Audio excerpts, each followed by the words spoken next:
Welcome, everybody. Welcome to Wednesday night at the Chabura. Just some quick housekeeping. We are finalizing the two books that we are publishing, please God. The Chabura Press is publishing this year. One of them, Insights into Pesach, written by selected students, selected teachers, as well as some translations of our Western Sepharadi and classical Sepharadi Hachamim. That should be out, please God, before Pesach.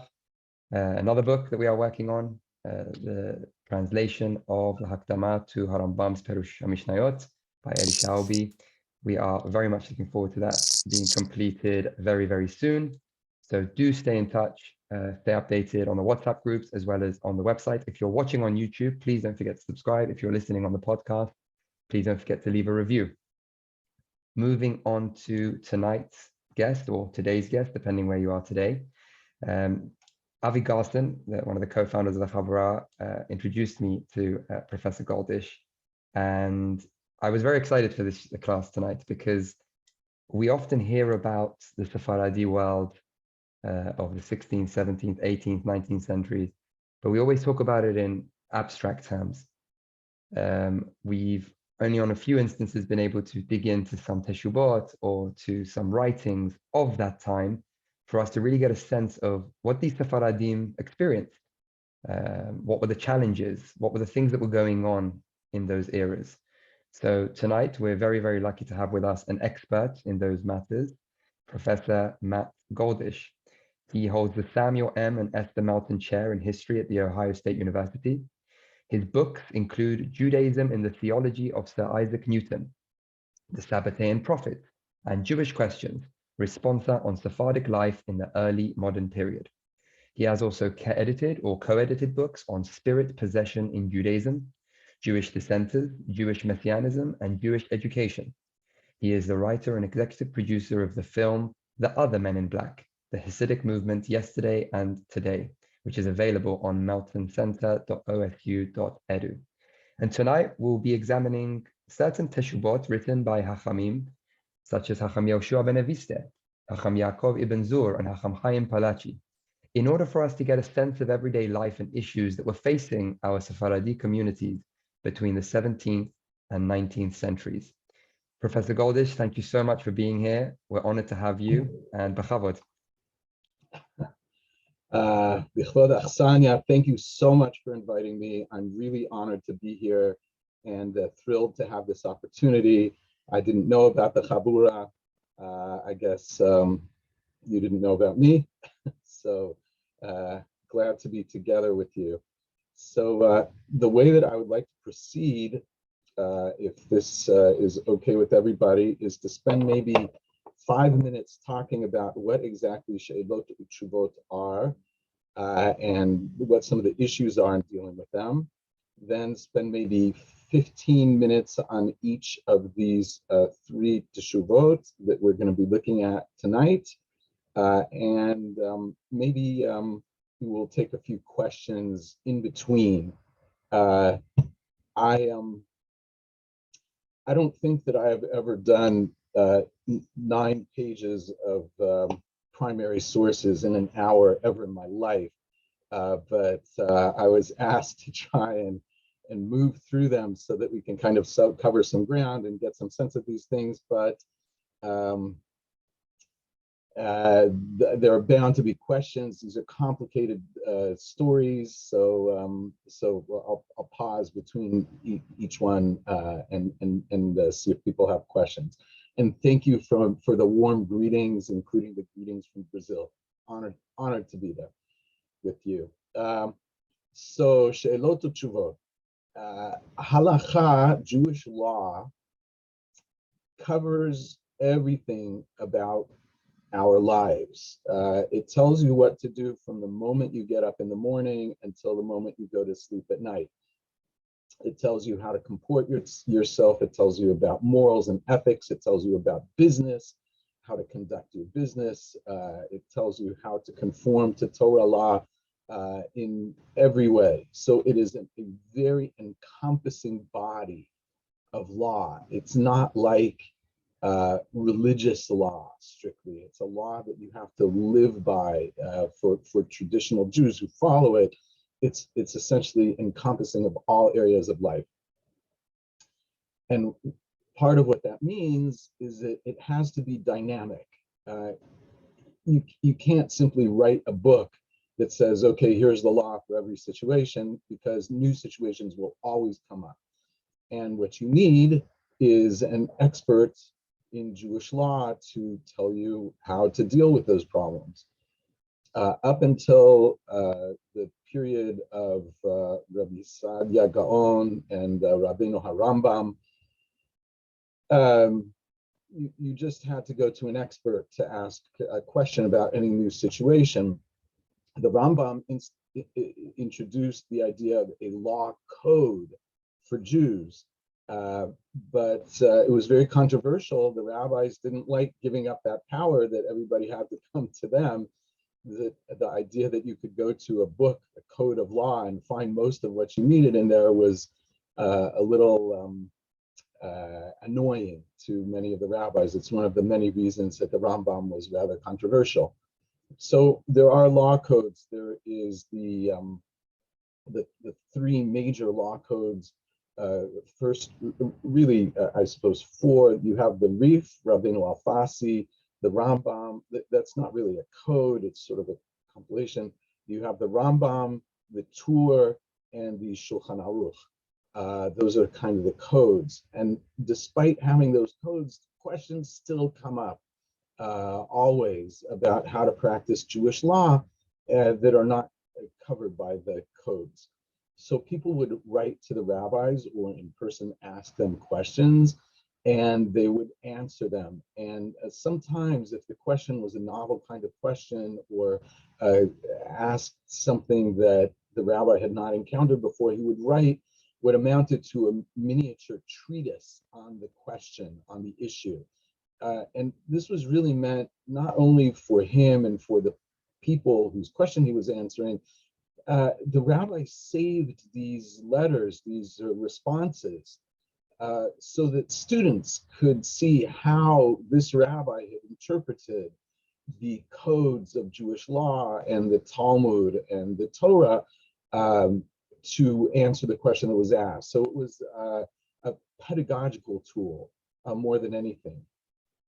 And the rabbis, the great rabbis who were asked a lot of questions, would compile a volume of the questions that had been asked to them and their responses. I'm not big on PowerPoint and visual aids and so on, but I'm going to do a very small show and tell here. Here is a volume. This is She'elot Teshubot Rabbeinu Elazar ben Archa, who is an Ottoman rabbi of the 16th century. And you go through, and here are questions that were asked of him, and his responses happen to be fascinating. Here's halachot ktanot and lechem rav, more Sephardi she'elot teshuvot. And here's a more recent, this is a 18th, 19th century Moroccan volume of she'elot teshuvot that was relatively recently published, probably from a manuscript, Torah Kutiel. There's a whole bunch of stuff here about Moroccan Jews and the tobacco trade. They were apparently very big in that trade. So these books, some chachamim have their specialties, and others will answer any kind of question. And the way that historians use these books is what I would call against the grain. That is to say, they were intended for the purpose of yeshiva students learning from the way that the rabbi answered, how to approach a particular legal question, and so on. For the historian, first of all, the she'elah, the question that was asked, is often more historically interesting and has more interesting information from a historical point of view than the teshuvah, than the answer that was given. That's not always the case, but it's very often the case. And they are simply a brilliant source of information about the life of communities, and especially the lives of ordinary people. Popular culture, or the lives of ordinary people, is a difficult topic to get at. How are you going to know what ordinary people who don't write, who don't leave their own records of what they have to say about the world, how are we going to know anything whatsoever about them? Well, when they bring cases before Beit Din, or they have questions that they ask to a Chacham, or something about their situation comes up in the She'elah, we suddenly have a bright light on a moment in their lives. So these She'elot Teshuvot, especially the first one we're going to deal with, really are a gold mine for the historian. So we read the question that was asked, and then we read the answer that was given by the Chacham. Again, since I'm more interested in the question, then we're going to go heavy on the questions. The answers, the responses sometimes always have long, complicated legal discussions. And we do not necessarily, while studying history, we don't necessarily need to go through all of those. When you're an advanced rabbinical student, then going through the Teshuvah and seeing how the Chacham responds to the question and understands the issues can be fascinating, but that's not what we're after right now. The one last thing I want to say about these Teshuvot, the She'elot Teshuvot, the questions and the answers, is that they are always mediated and they are always edited. That is to say, we basically never see them in their raw form. We never see the question the way it was originally asked. Names of people are elided. Details, even geographical details, often elided. So we have to realize that we're seeing a document that often somebody has kind of positioned because the person who wrote it wants a particular outcome, or they present the case in a certain way and we don't have all the facts about it, or we get a particular version of the presentation. And that's important to know, because unfortunately, in most cases, unless we go and spend weeks and months in the archives digging around and trying to find other details of the cases, all we know about the case is what is in the She'elah. So we have to deal with what we're given. The first question that we're going to deal with, and I think we're going to try and put it on up on the screen. Is that correct? We're gonna, okay. So the names that are at the tops of these documents are names that I've given them. They're not in the originals. Oh, let me say just one more thing about the editing issue, is that the best case scenario for us to see how the questions look is if the collection of the She'elot Teshuvot has been sitting in somebody's attic or something for, the last 100, 200, 300 years, and is being published now, because editors now know that they shouldn't mess with this material, that historians and interested people of all sorts will be using it, and that they shouldn't eliminate details or whatever.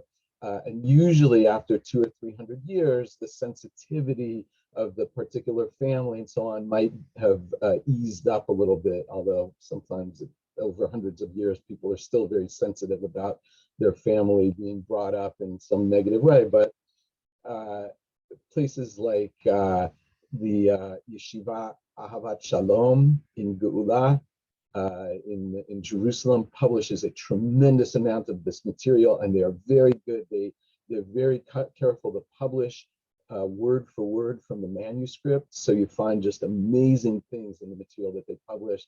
I highly recommend them. Anybody who's publishing, but usually we're not that lucky. Usually somebody has, as they say in Arabic, pachkid with the material. They've messed around with it a little. So okay, so let's take a look at this. So we are going to be dealing with material from three very famous Chachamim. Chacham Yoshua ben Venisti, but the ben Venisti family, I don't need to tell you, is one of the oldest and most respected Sephardi families, going back 1,000 years in Spain. And the Rabbi Yoshua ben Venisti is less famous than his brother, Chacham Chaim ben Venisti, but very, very famous rabbinic family. And this question is typical in that it comes up in a random spot in laws of damages to neighbors. In other words, it's a totally technical, the question itself is a technical issue of Jewish law. And yet, the way that the she'elah is asked, the way this question is asked, it reads almost like a story from the Arabian Nights. It contains details in a flowing narrative story. It's not all that common to see something like this, but it is a jewel for a historian, and we'll point out some of the reasons. So this is laws of damages to neighbors, to the distinguished brothers, the sons of the Yasid, may God protect them, from 1641. So this is from the middle of the 17th century. And the Yasid family is a famous family itself, well-known merchants and business people. So here is the she'elah, here is the question that was asked to Chacham ben Venisti. And I will point out that the names, how is it they use the same dragnet? The names have been changed to protect the innocent, right? The rabbis almost always change the names to Reuben, Shimon, Levi, Rachel, Leah, right? These generic names, so you shouldn't know who the people are who are involved. Every once in a while they slip up and we get the actual names. So Reuben has a store. One more piece of background, sorry. There was no Walmart in the 17th century. You need stuff, you need particular products. You need to know who to go to. You need somebody who knows the ins and outs of the merchants and who knows what's coming in on which ship and how to get the particular thing that you need, because without that, you can't get it at things. You can only get it sort of generic things. But if you need specialized items, you need somebody who knows the stores and the merchandise. So in his store, Reuben, a Jewish guy, carried on a trade buying and selling cloth, clothes, silk apparel, other such things as merchants normally do. God privileged him with a visit from a certain official of the Sultan, a very great man, who came in and did business with him 2 or 3 times. So an important government official comes to his store. Amazing. From that point onward, the man was always friendly with him. He would regularly stop in when he was passing by to purchase anything he needed from Reuben for himself, for his household. Ultimately, he became so accustomed to Reuben and to conducting business with him that the official got quite attached to him. Reuben became a fixture at his home, directing the comings and goings of everything there and overseeing his affairs. This is what is called a saraf bashi. He is the head of the household. Pretty much every important Ottoman governor and official and vizier had a Jewish saraf bashi overseeing his household. And we'll see what kinds of things it is that he does there. So he directs the comings and goings of everything there, overseeing his affairs. Everything he needed in the way of clothes, satin sheets, hemp, wares, anything that cost money would be bought through Reuben. He was allowed to carry on with no outsiders involved from the time he was appointed over the household more than 25 years ago. So this is a long-term relationship, and a key to the halachic, to the legal issue, is that nobody is competing with him, right? A competition between businesses that are too close together or that are competing for the exact same business is called in halacha masig gvul. So none of that is happening. He has an exclusive on this vizier. Now, during that entire time, no year passed during which the official was not indebted to Reuben around 20,000 grush, but he would allow him to pay it off in installments, and when the opportunity arose, he would be paid back generously. In other words, Reuben on the side as part of his business is essentially a money lender. He's not getting his 20,000 grush back. He's getting 20,000 grush back with interest from this vizier. So it's a very good business he has. Okay. The years passed and this official was appointed a vizier in the court. So Reuven's tide is going to rise together with his friend. He had to purchase the entire necessary wardrobe for himself, clothes for his retinue and his young men. Then there were many, and the accompanying weapons of silver, similar materials, all according to their traditions. Reuven supplied it all on credit, from strings to shoe buckles, until the debt reached almost 30,000 grush. That's a lot of money. In addition to all this, he supplied him with everything they required, for he said to himself, perhaps God will be merciful and the vizier will rise to a high status and become one of the great men, and the one who tends a fig eats from its fruit. In other words, if I'm his guy, if I'm his supplier, he's going to do great, I'm going to do great. All right, but there is wrath gone out from the Lord, and this is very typical in the Sheilot Teshubot, that they are made up largely of strings of pieces of Pesukim from the Tanakh and from the rabbinic literature. So we'll see a lot of that. So something bad is going to happen. God caused masters to become angry with their servants. That is a quotation from the Midrash. For some reason, the fury of the Sultan was kindled with 4 of his adjutants, or the viziers, who serve in the Sultan's gates. And suddenly the Sultan's decree was announced that they should be exiled to the island of Rhodes with no forewarning at all. Reuven's vizier was among those affected by this decree. He exiled them immediately, and with that took everything they had. So the Sultan takes all this guy's goods and money, lands, along with 3 of his colleagues. They're down and out. He exiled them immediately, took everything they had. They did not even have a chance to take anything with them except their own bodies. They dumped them into a boat, sent them away to Rhodes, a place where the Sultan's prisoners were held.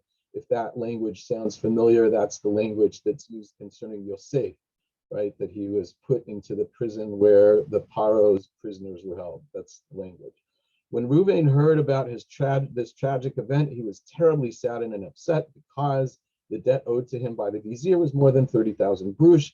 At the same time, he himself owed money to many suppliers. In other words, he's buying and he's giving to the vizier, and now he's got a bunch of debts of his own to all the people that he bought stuff from. What can a lamb do among wolves? They would demand their due, and he had nothing with which to pay them. So on top of everything else, he left his loss up to God, cast his load upon the Lord. Those are from Psukim, and prepared to add even more to the earlier losses for which he lamented. He took 50,000 ducats in a bag for expenses of the journey, and a few of the implements for the exile, a bed, cushions, tools, sweets, food for the road, and went off to the vizier and his retinue before the ship sailed. In other words, he could have cut his losses and just told his vizier, I'm really sorry, man, good luck to you. Here's a peanut butter and jelly sandwich or whatever. But he didn't do that. He doubled down. He brought the vizier everything that he needed for the journey and so on. He spoke good and comforting words to the heart of the vizier, so the officials sitting nearby were deeply astonished by Reuven's generosity and his eloquence. The vizier then began to sing Reuven's praises, declaring that he had found a faithful friend, one who had served him with love from the day that he met him. Reuven in this discussion looks very much like he's all about the business advantage, whereas the vizier seems like he's found a true friend. It's a little painful to read that, but if God would ever remember him benevolently and return him to his position, raising up to greatness again, he, the vizier, would repay Reuven according to what is proper and owed to him. They took leave of each other, the vizier going off on his voyage across the sea, and Reuven back to his home to see what would happen to him. That is language, by the way, from Megillat Esther. Not much time passed before the Sultan's anger subsided. He decreed that the expelled viziers, including this one, should be returned to their former places. They arrived back in the capital city, broken and tossed about, dirt poor, without anything at all to support themselves, for the Sultan had looted everything they had. This, by the way, this is a very useful document for understanding Ottoman history as well as Jewish history. We're getting quite a picture of what this vizier's ups and downs look like. At this juncture, Reuven again showed up to support the vizier, finding him the means to acquire the things he needed, from a horse to ride upon, the servant to run before him, so that he could return to the Sultan's gates, the divan, in the accustomed manner. In time, God made this vizier pleasing in the eyes of the Sultan. God raised him up, and out of his affection for him, the Sultan appointed him governor of Egypt. Governor of Egypt, that's the big prize in the Ottoman court. Egypt is the leading Arab state belonging to the Ottoman Empire. So being the governor of Egypt, that was a huge deal. And this Jew, Reuven, whatever his real name is, he's carried along on the coattails, and now the vizier really loves him. It's an extremely good and productive territory, right? At that point, Reuven was deathly ill, his head and arms so desiccated that he could not make his way to the gates of the vizier, for his illness had overtaken him. Nevertheless, the vizier did not violate his friendship or abuse his faith in him. The very day that the vizier departed from the Sultan in his royal finery, is something called the halat, which is the robe of royalty or of the upper nobility. The moment he came home with his robes of honor upon him, he stripped them off and gave the clothes to one of his servants to bring the robes to Reuven. He told him that he was granting him the role of chief financier, Seraph Bashali, right? The things didn't come through in the copy, but he was granting him the robes by right. So he gets to wear this flat, this special robe for the Saraf Bashi. In the morning, Reuben gathered his strength, weak as he was, came, prostrated himself before the vizier. The vizier rejoiced greatly with him, then told Reuben and his brothers, prepare provisions for yourselves, because in 3 more days we are leaving. Get yourselves together, get ready in haste. So he's got 3 days to move himself and his whole household to Egypt. Meanwhile, there was another Jew. Now this is where the plot thickens. Keep your eye on the ball here. Meanwhile, there's another Jew, Shimon, who frequented the court of the head vizier on some matter. When he saw that this other vizier, Reuven's vizier, had been granted rule over the foremost territory, being placed in control of the entire land of Egypt, he plotted in his heart to seize habitations not his own. That's quotation from Habakkuk. He requested that the head vizier command the other vizier, Reuven's vizier, to make him, Shimon, the chief financier instead of Reuven. He wants to be the Saraf Bashi. The head vizier lost no time in doing so. So the head vizier likes Shimon. So he basically tells Reuven's vizier, drop Reuven and Shimon's going to be your new guy. Writing him a directive that he should make Shimon the chief financier. This was a very bad thing in the vizier's view. So much that he got up and told the head vizier that he has a Jew who's overseen his household for many years and to whom he has already promised the office of chief financier. Despite all this, the head vizier told his attendant, command him concerning the office of chief financier, for this is what I want, okay? This is Masig Gvul.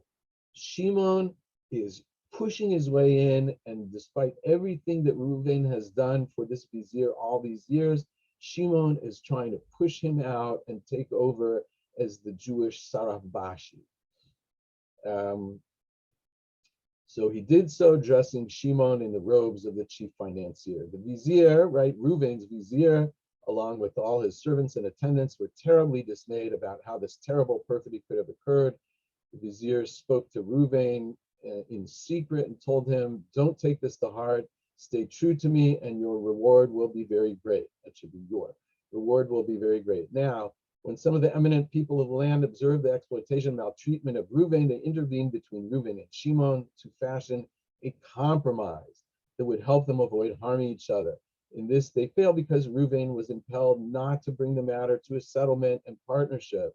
He said, how can I do such a terrible thing to take bread for which I struggled and fought from the months of my own, from the mouths of my own babies and infants, my own children, and give it to one who did nothing to earn it. And though the mediators insisted that they would arrange a concession, that would be a concession that would be very advantageous for Reuven, he would not accept it and was completely unreceptive. Okay. Shimon and his group, meanwhile, were lying in wait for this. If Reuven would not compromise with him, he had influence with the head vizier, as well as, listen who else he has influence with, and think about what this means about the Sultan's court.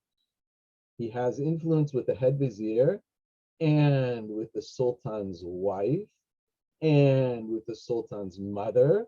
So the Sultan, who's the big man, controls the entire Ottoman Empire, is still influenced by his wife and his mother. And look who else. And he would arrange that Reuven never go to Egypt and all. Furthermore, at this time, the Flemish ambassador was here, an important man, beloved by all the officials whose requests would not be denied. This person too was helping Shimon and backing him with his support. Reuven was in such fear of all this that when they were on the way to board the boat and he found himself alone with Shimon and no mediators present, the two men swore to each other to be partners in the chief financier's position, with the condition that Shimon would wear the robe of office in Cairo or Alexandria, and if not, he would be exempt from his oath. In other words, he'd use his influence to take the position over alone. But even though Shimon would wear the robe, nevertheless, when it came to the sale of food, textiles, and clothing, he had no business with them, as Reuven said, because that all belongs to Reuven. In other words, the split would be Shimon would get all the glory in the public office and get to wear the cool robe and so on, and Reuven would be in the back office doing the actual business and making probably most of the money, you have to assume. When the ships prepared to leave the Constantinople harbor, by the way, by this time it had been called Istanbul for 200 years, but the Jews never call it Istanbul. They always call it Kushta or Constantinople. I don't know why, but they never change over as far as I can tell. Anyway, when the ships prepared to leave the Constantinople harbor, the vizier treated Shimon like a stranger, as if nothing had ever occurred between them. He spoke harshly with him once or twice, but to no effect, for he did not want him. When they reached Egypt, he immediately dressed Reuven in the robe of the chief financier rather than Shimon, and on any matter for any need, for better or for worse, he turned to Reuven and not to Shimon. All of Vizier's people, right, all his horses and all his men, right, his people, his ministers, officers, and attendants acted as he did. In other words, they treated Reuven as if he was the man and Shimon was not in the picture. When Shimon saw that his resolution was not being followed and 10 days or so had passed without his gaining any benefit at all, he said to Reuven, please, I've come, but the vizier has not seen fit to attach me to any post, whether small or great. Let's make a covenant between you and me that you will compromise and give me something, and I will leave you alone, so all will be well with you. With this, some reliable and understanding men were brought in to negotiate between them, and they agreed that Reuven would give Shimon 3,500 grush. He would also pay him on behalf of the vizier, who owed him 4,000 for the total of 7,500, and Shimon would go away. He would go on his way. Reuven did this. He handed him the 7,500 grush, and they wrote up a comprehensive settlement comprising a clear and absolute acquittal of each one's claims on the other. It conformed to all the laws and statutes with due prerogative and authority of the scribes. Shimon left there and traveled to the land of Israel, where he lived, and then he returned to Constantinople. Reuven remained in Egypt, conducting business on behalf of the vizier. After 2 years had passed, the vizier is transferred from his post in Egypt and removed from his office. He set out on his journey by way of land. Reuven was already weak from the difficulty of travel, went on ship by sea, and they all arrived back in Constantinople. Now watch what happens next, and with this we'll kind of wind up the story. Now when Reuven arrived here in Constantinople, Shimon clapped him with a lawsuit, claiming that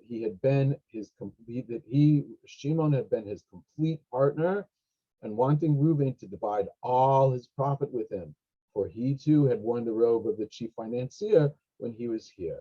And if he had agreed to a compromise in Egypt, it was only because he was forced to do it. He claimed, as if Reuven hadn't been forced to deal with Shimon to begin with. He claimed to have a deposition to annul their settlement. Reuven claims that Shimon had threatened his life and had encroached on his rightful boundaries, Hesed et Vulo, right? Grabbing a position that was not his by coming to the gates of the vizier. For 30 years, Reuven had earned and maintained it. How many expenses and losses had he undergone in his service? How many gratuities had he paid throughout as part of his service to the court of the vizier, as is well known. Then the Shimon shows up with high-handed methods using force to take what was Reuven's, and so on. So I'll spare you the rest of the story, but right, the long and short of it is that Chacham ben Venisti sides very strongly with Reuven and says that Shimon was out of line and shouldn't have done this. So this is our first example of a type of thing that can come up in the She'elah Tshuva. This is not dealing with ordinary people. This is dealing with people at the very high end of the Jewish community and at the very high end of the Ottoman government. So we learned here about Jews serving as Saraf Bashi for high-level governors and Ottoman households. We learned that within the Jewish community, there was competition, sometimes really cutthroat competition for these Saraf Bashi positions, these sort of head of household positions for these Ottoman governors and officials. And we learned about a close and seemingly genuine friendship between a Jew and a leading Ottoman official. And we got some sense of how business was conducted in the Ottoman Empire in the 17th century. So let me pause here and ask if anybody has any questions about this document. I cannot see the chat, so if there's anything in the chat, you have to tell me what it is. No questions? Somebody Yosef, had a is your question? hand up, Yosef? No. Yeah, you gotta unmute and tell me what's on your mind. Yosef, is that thumbs up or hands up? No, thumbs up. All good. Okay. All right. So should we move to the next document? I think so. Okay. Let me see. I'm burning up my time very quickly. Okay, so that was a document from the 17th century from the heart of the Ottoman Empire in Constantinople and relating to Egypt also. This second document is from 100 years later, from the 18th century, and it is from Morocco. And the Chacham who is answering this question, Chacham Yaakov Ibn Sur, is a major figure in 18th century Morocco, one of the great rabbinic figures in the history of Moroccan Jewry, fascinating personally, as well as the things that come up in his She'elot Teshubot. I highly recommend learning whatever you can about him if you're interested in Moroccan history. And we'll see in this She'elah that he sometimes puts his own comments into the She'elah as you go along. So, or it might be an editor, but it seems to me that it's probably Chacham Yaakov Ibn Sur inserting himself. So this case is a little complicated. So we'll try and keep it as clear as possible. And things move back and forth between three cities in Morocco, between Tangier in Morocco and North Africa, between Tangier, Fez, and Tetuan. So try to sort of keep your eye on how the action is moving around. So he starts out, and clearly this is the voice of Chacham Ibn Sur that we're hearing. It has been a long, sorrowful time that Mr. Solomon HaKohen, Shlomo HaKohen of Tangier, may God protect him, has been living here with us in Fez. So you have Shlomo HaKohen, Solomon HaKohen from Tangier, who moved to Fez and has been very depressed, or things have been bad for him. Upset, angry, and bitter. We did not know what had befallen him until the day came that we investigated, inquiring into the matter, and heard from others that something improper had been done to him. The cause was certain testimony that he'd given in Tangier. So, in front of a rabbinic court, a Beit Din, this Shlomo HaKohen had given certain testimony back in Tangier, and it had come back to bite him in the posterior, if I'm allowed to say that. Okay, when the matter was taken up in Tetuan, the communal heads of Tetuan, may God protect it, arose and demanded that he pay back the losses certain people sustained at the hands of the Gentiles, because they claimed that his testimony had caused their losses. So let's get the picture. Here's this guy, Shlomo HaKohen of Tangier. He's living in Fez, but he's being attacked by certain people from Tetuan who say that certain testimony that this Shlomo HaKohen had given before a Beit Din, before a rabbinic court, had caused people losses, and that they think that he owes them money. Okay?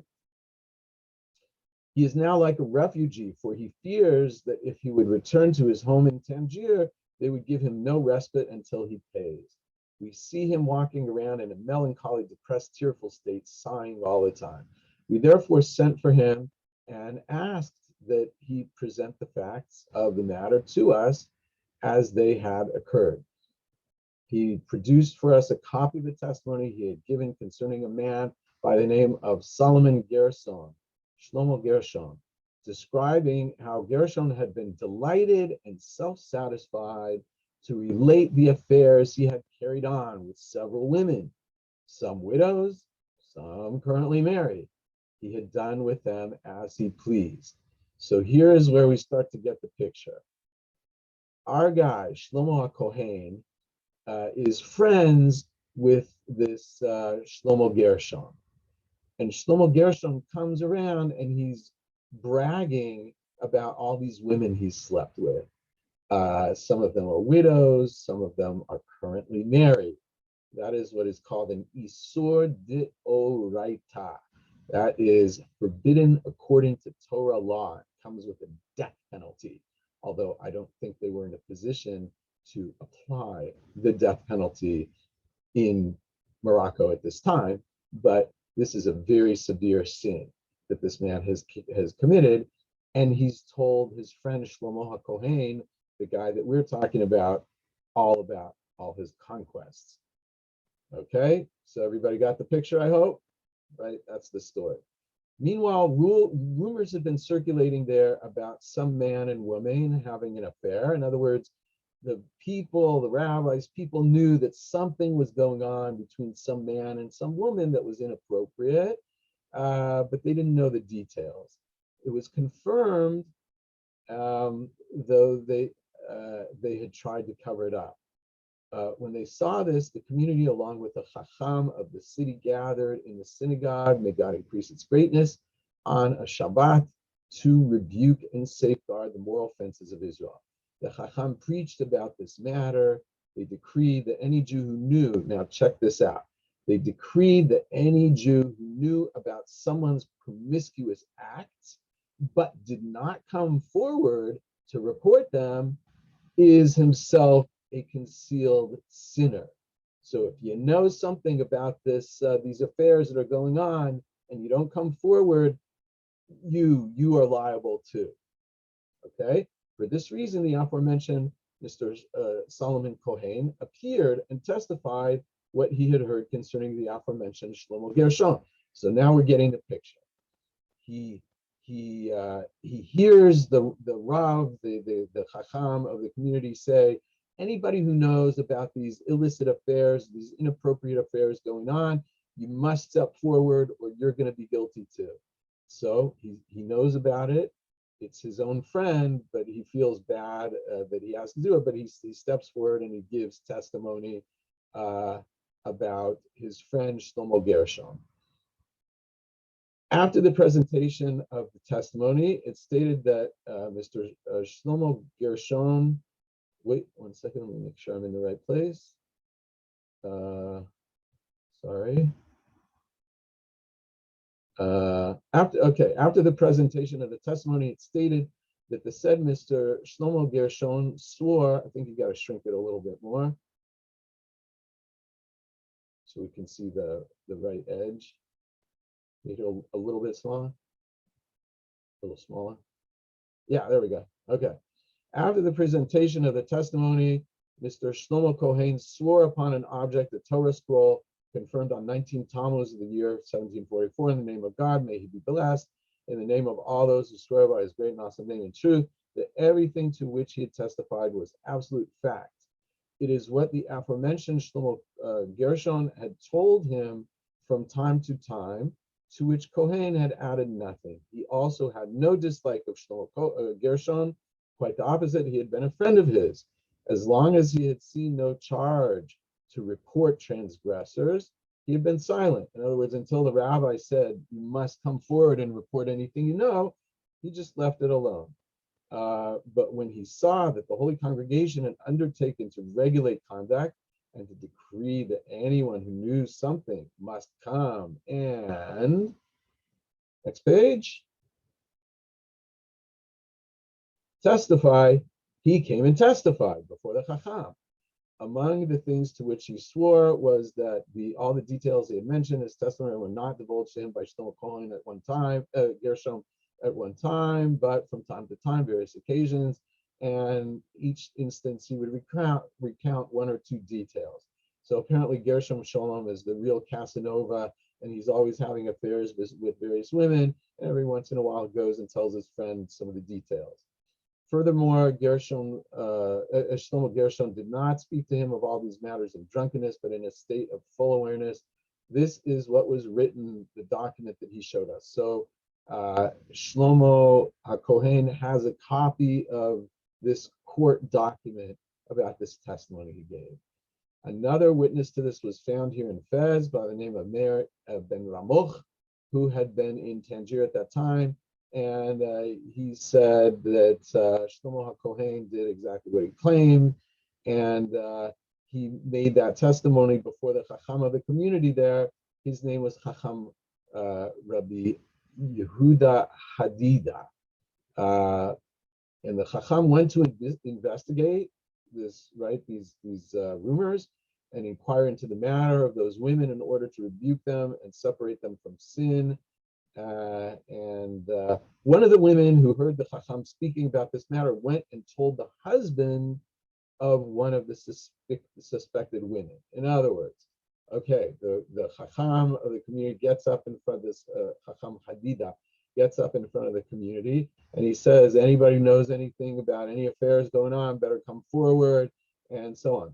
And one of the women who is in the Asnoga, in the synagogue at the time, goes, and she knows that one of her friends has been guilty of sleeping with this guy, right? And she goes and she tells her friend, look out, right? They're on the warpath, they're looking for you.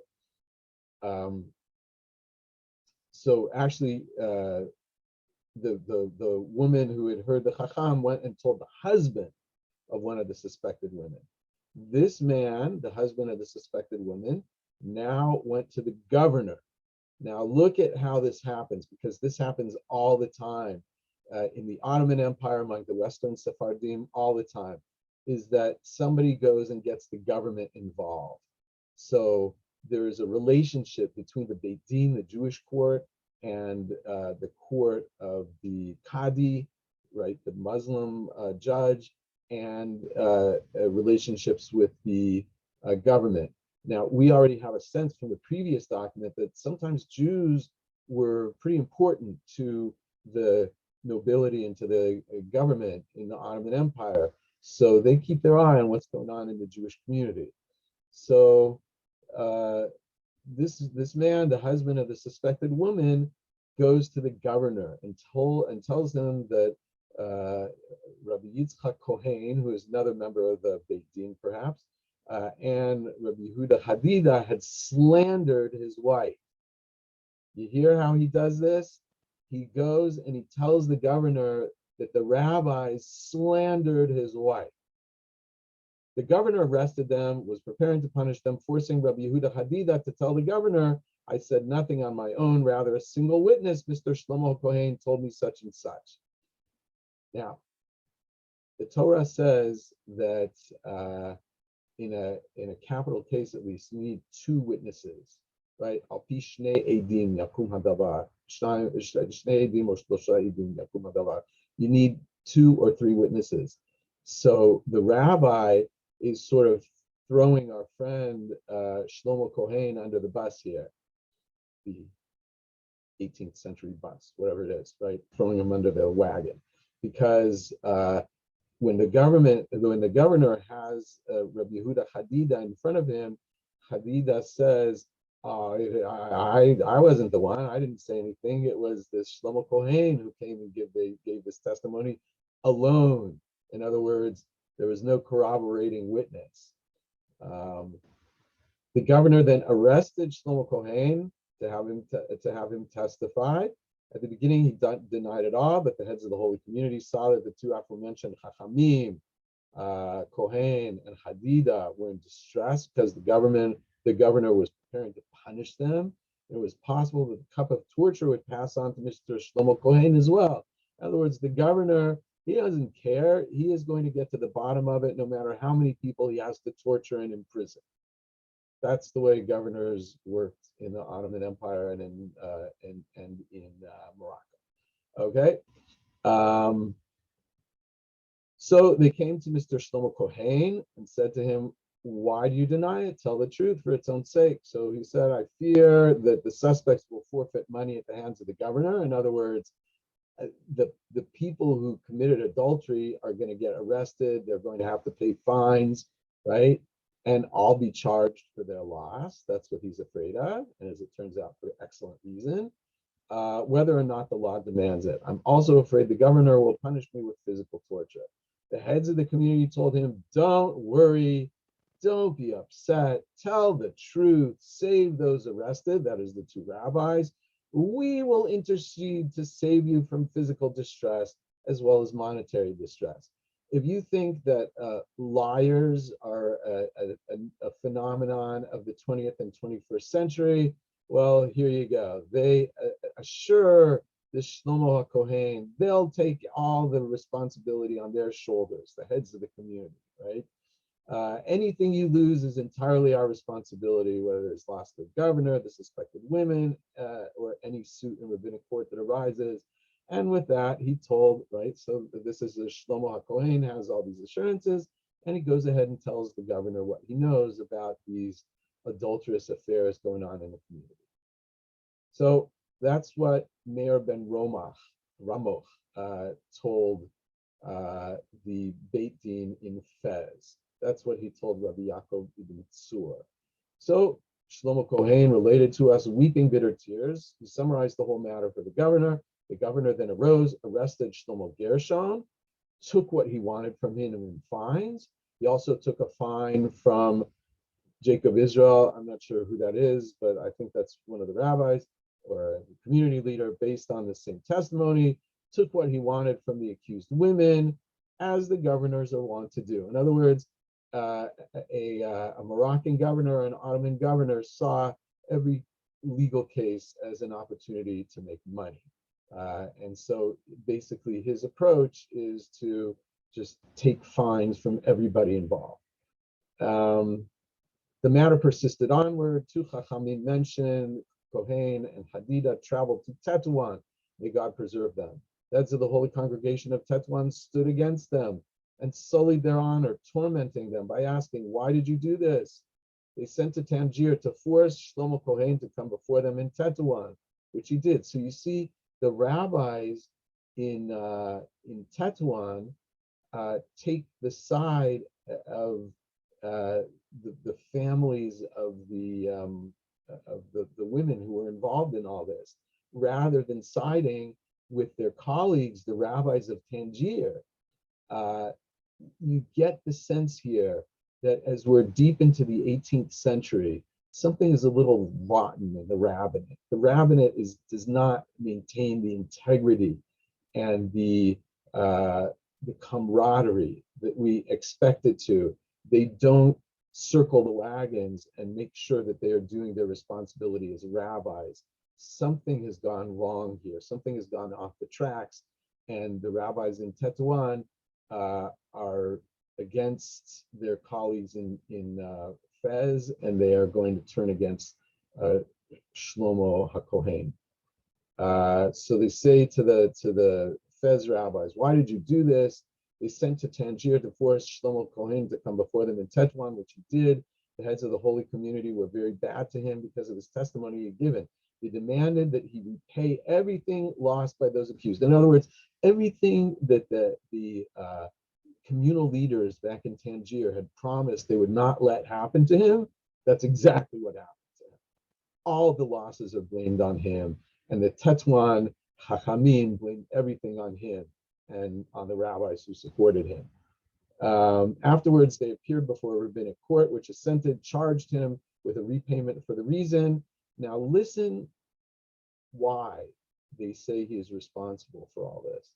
Because he was a sole witness. That makes him a motzi shem ra. He is a slanderer. In other words, he was told, right? He heard the sermon of the Chacham and Hadida, and he came forward with what he knew. Now he is accused of coming forward as a sole witness, as if in every case where you need two witnesses, each witness is responsible to make sure there is another witness with him. That was never the way it worked, right? You came forward and you testified about what you knew. If there were two witnesses, the guy, whoever was accused went down. If there's only one witness, well, that's too bad. Nothing happens. But no, they are saying, because you came alone, you are motzi shem ra. That is lashon hara, motzi shem ra. You are guilty, right? And they blame it all on him. So again, I'll cut it short here, and you can sort of read the rest of the document yourselves. Maybe the Chabura will send it out, so if people want to read these, you can read them. But think about how bizarre this case is. Here is this guy. He's sitting in the synagogue. He hears the Chacham say, "Anybody who knows about this immorality going on in the community, step forward. Or if you don't, you are as guilty as they are." So he steps forward, he tells them what he knows, and everything ends up coming down on his head. And part of the reason is because one of the husbands, you would think that the husband would be angry at his wife, but he's not. He's angry at the Chacham. The husband went to the governor.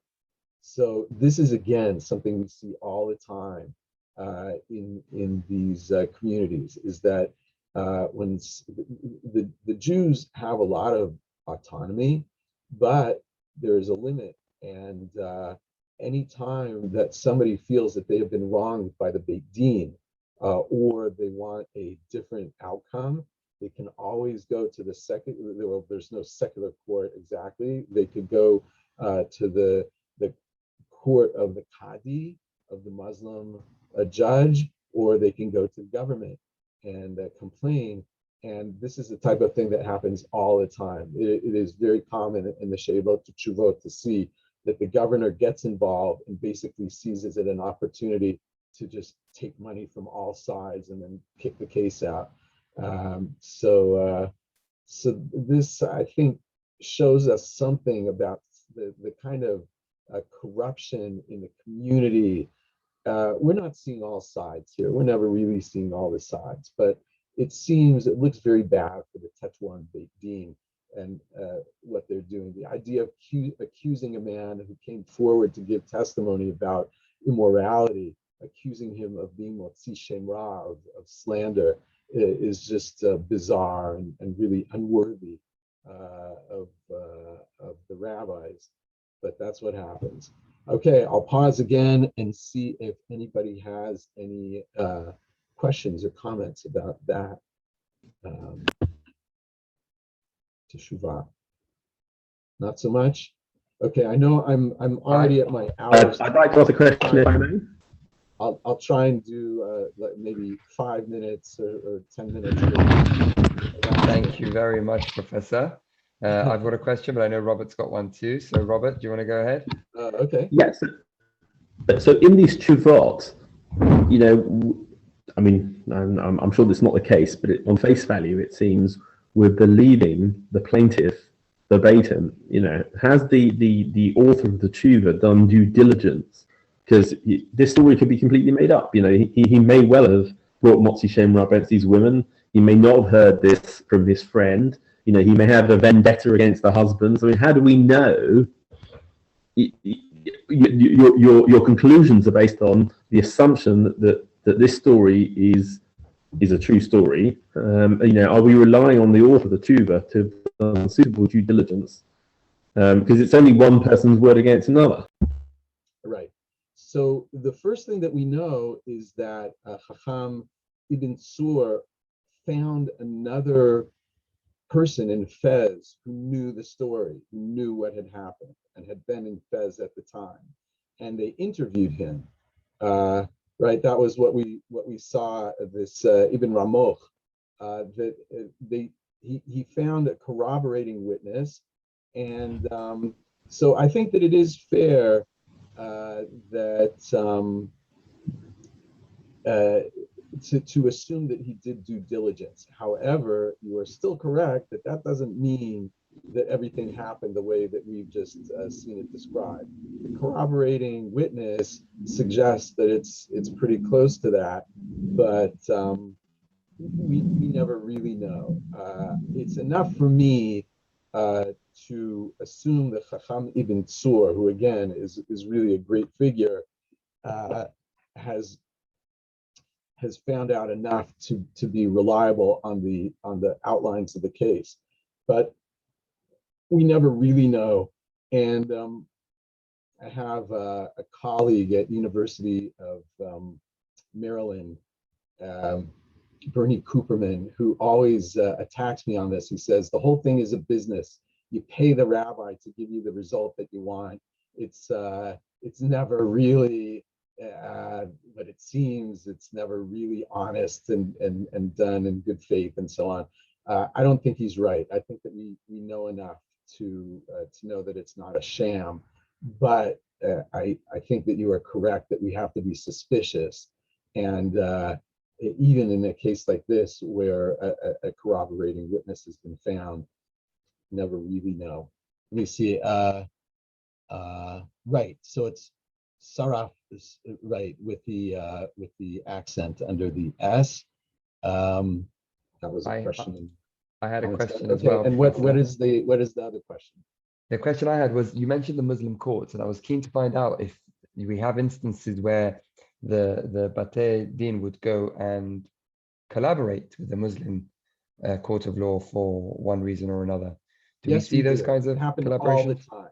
Really? Happen all the time, especially regarding documents of partnership and business transactions. They work together.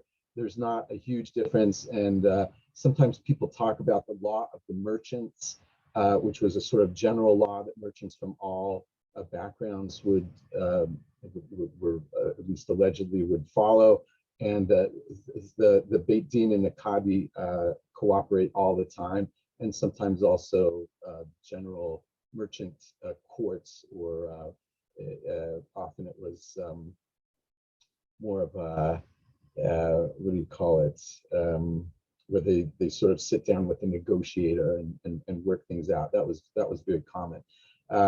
In my little book, which this material is taken from, I have a super interesting case where some Jews use the difference between Jewish and Muslim law of divorce.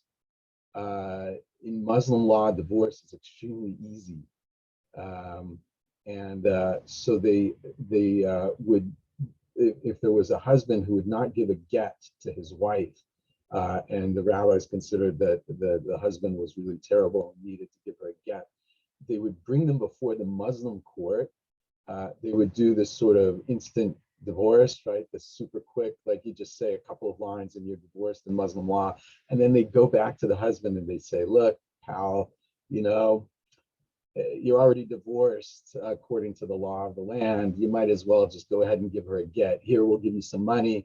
Just, So they actually used the Muslim court in that way. So there were all kinds of relationships between the Jewish courts and the Muslim courts, but that was a constant. I see something else. Oh, thank you for putting the link there. That was very nice. Okay.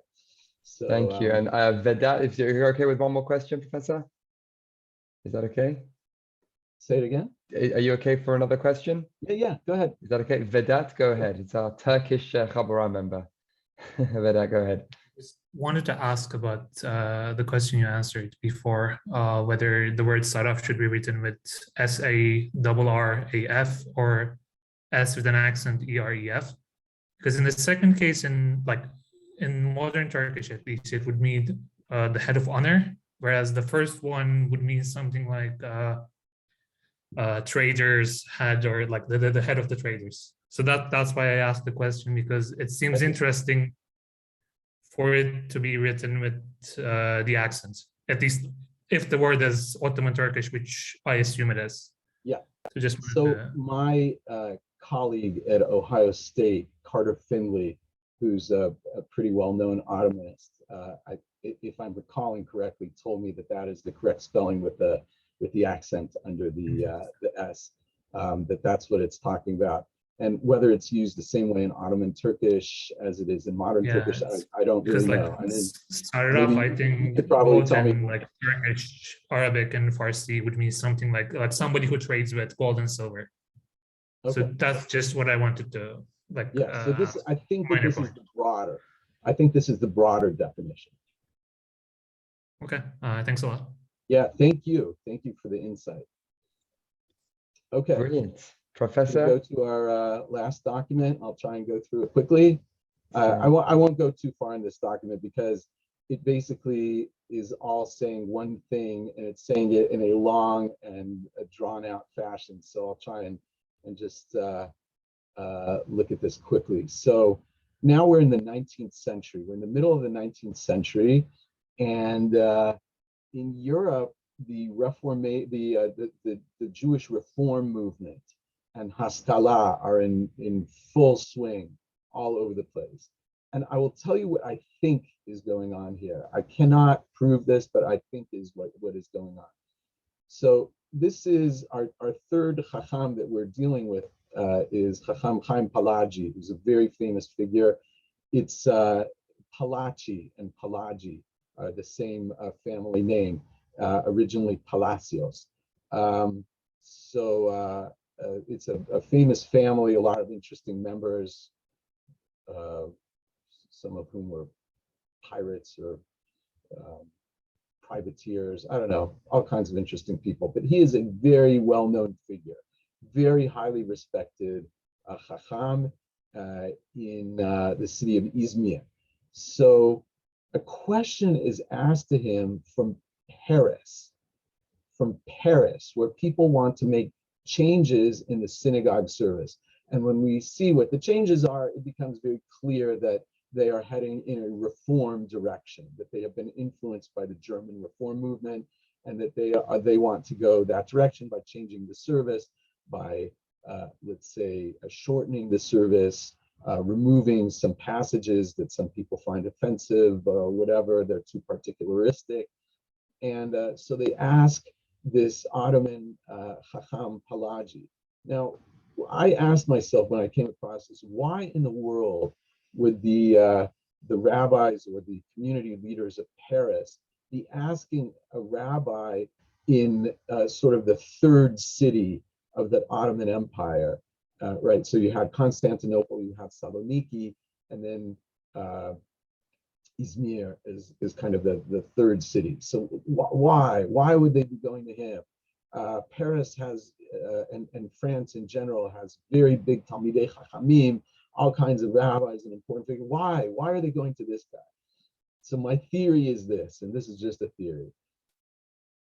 They thought that this guy, it's like I'm here in Ohio, or let's say I'm in Chicago or New York, and I want to ask a question to somebody that I'm pretty sure doesn't know anything about the situation and is going to give kind of a naive answer, right? So I'm going to find a rabbi in Mississippi, let's say, right? Or some, I don't know how it would look in the UK there. You go to I don't know, Bristol or something. That's not even a good example. I don't know, some tiny place, Maidstone, I don't know, to ask the person there, because you're so sure that they're not really going to understand the issues, that they're going to give some kind of naive answer, right? I think that's what happened here, because I can't think of any other reason that they would ask him. But if that was what happened, if that's what they thought they were going to get, boy, oh boy, were they mistaken. So it seems to me that the framers of the question are the people who are in favor of these reforms, and they got it back in the face. So let's just see quickly. I was asked to respond to a question from the great men, those who fear God and care for his name, the great city, they are mighty men, kings and princes, blah, blah, blah, blah. The city of Paris, may God preserve it. They asked the law concerning a new group that has appeared who cast doubt on current practices, wish to change the order of Genesis. That's a certain phrasing. That's a rhetorical phrasing. In other words, by Genesis, he means the way things have been done in the past. The proper traditions and traditions of the elders, to reduce the order of the liturgical poems and psalms, which are customary to read in the prayer services. In other words, the Pesukei Dizimra and the various piyutim, which are part of the service. And additional voices appeared wishing to bring musicians into the house of God to perform on Sabbaths and holy days, on Shabbat and Yomim Tovim, and are inappropriate. So already, as he's phrasing the question, he's already telling you what his answer is going to be, right? That they're trying to introduce music. This music is performed by non-Jews. This is something our ancestors never saw. For to do this, to change their traditions, to add and subtract, was evil and bitter in their eyes. In other words, our ancestors never did that type of thing. It is an insult to the holy men who are now in the earth, but are great because they are still spiritually alive. Among them are kings, right? And he's referring to great rabbis. And we are discussing a change from the opinions of the holy ones, our ancestors and teachers of previous generations of blessed memory, as well as the elderly still alive. In other words, the elders, the great rabbis, and so on. It's rather an obligation incumbent on every member of the people of Israel from old to young to hold fast to the actions of our ancestors and not change practices that are very ancient and have existed for so many years. These were great people, the Urim and Tumim. Now, if you remember anything from any Jewish history classes you ever had that concerned Ashkenazim, I know nobody's really interested in Ashkenazim, but some places they teach something about them. You know that from this period, the reform was strongly opposed by the rabbis of Ashkenaz, and especially a person named the Khatam Sofer in Hungary, which for reference had been an Ottoman province up until shortly before the period we're talking about. Anyway, the Khatam Sofer is famous for saying, Chadash Asur min HaTorah, that is, anything new is forbidden. And it's really a reference to new grain, but he used it to make this kind of a general argument that anything new is forbidden. That might not have been a principle in the past, but in the face of the reform movement and Haskalah, that was his way of approaching it. No change, nothing ever changes, everything stays exactly the same. So you can see that Chacham Palaji is going the same direction. So he says, the French leaders begged me with pleading language with their pens in their letter to me that I should hurry and rush to send them a detailed response addressing the issues, for they fear that even greater breach may occur if there's a delay in the words of the earlier and later rabbis. The new group will break through the fence and change all kinds of traditions. In other words, they're going to start with this, but it's just the tip of the iceberg. That is what led the questioners to come to me with pleading and requests according to the law. Should they prevent these innovations as they are occurring all over the world? Should they continue to practice and follow their ways as they have been since ancient times with no breach? Or perhaps is it appropriate to adopt innovations and their additions and subtractions from earlier practice would have the support of the rabbis? Perhaps the law allows new practices that were never known before. You could see which way this is headed, obviously, from just the wording of the question, which was probably edited by Chacham Palaji. The long and short of it is that he comes down on them like a ton of bricks, and he says, do not change anything. It's there for a reason, and the Chachamim always said to do it this way, and nothing that they are trying to innovate is appropriate, and keep doing things the way they've always been done. So I won't go through the Teshuvah, but that's the gist of what he has to say about this.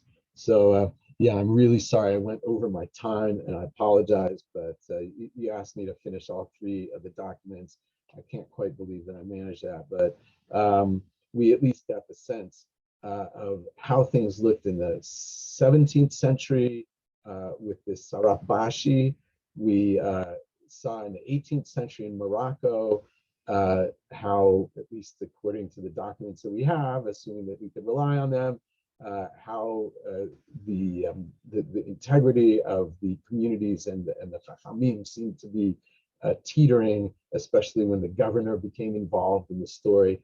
And now we're looking at the 19th century, and we're seeing that one of the leading Sephardi rabbis of the time is asked about innovations of the reform movement going on in Paris. Now, I'd say Paris probably had both Ashkenazim and Sephardim. There had been a Sephardi community in France since the 16th century in the south of France, and there's a lot to say about them, which I won't tell you now, but it is distinctly possible that these people are all together in Paris, and they're pushing for reforms. And we see that the Ottoman Sephardi rabbi, Chacham Palaji, is just dead set against it. He knows exactly what they're trying to pull off, and he will not have any of it. So that's a little taste of types of things that you can find in the responsa. It's kind of interesting because it's a legal literature. You expect it to be dry and very boring, and sometimes it is, but there are amazing stories and information to be found there. Thank you so much, Professor. We should apologize for taking so much of your time, because for us it was an enjoyment to be able to extend the class.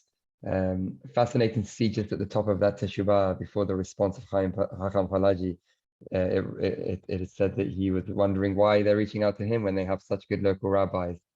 Right. So that is, it reminds me of the controversy in Languedoc when the Hachamim of Provence were wondering why Abba Mari had gone to Catalonia when the issue was local there in Provence. So that was very interesting. I've actually posted the link for everyone listening to the chat, 2 links. One is for one of Professor Goldish's books on Sephardi Teshubot.